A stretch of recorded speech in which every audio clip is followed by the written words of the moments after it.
75-80% է այսօր մեր բնակչության էլեկտորատի հստակ ասում է, որ նախ տեսնենք այս սրանք, որ հակաիշխանական են, հաստատ հակաիշխանական են, թե չէ։ Երբ որ ունենում են դրա պատասխանը, արդեն սկսում են իրար մեջ մոտավորապես քննարկել եւ հարցեր տալ։ Լավ, որ դուք հակաիշխանական եք, ինչպիսի օրիենտացիա ունեք, ենթադրենք աշխարհաքաղաքական բևեռային։ Հետո մեկը դեպի ռուսամետ է դիրքավորվում, մեկը արևմտամետ, մեկը մյուս։ Այսինքն դրանից հետո կա մի հատ էլ փոքր զանգված,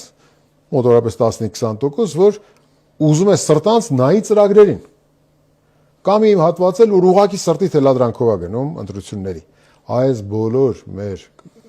հայրենակիցներին ես ուզում եմ ասել մի բան. գնացեք ընտրության, ամենակարևորը գնալն է, որպեսզի ունենանք մասնակցության բարձր մակարդակ։ Եթե մենք ունեցանք օրինակ 50-ից ցածր մասնակցություն, շատ մեծ է հավանականությունը, որ այսօր իշխանությունները վերարտադրվելու են։ Հետևաբար անպայման գնացեք։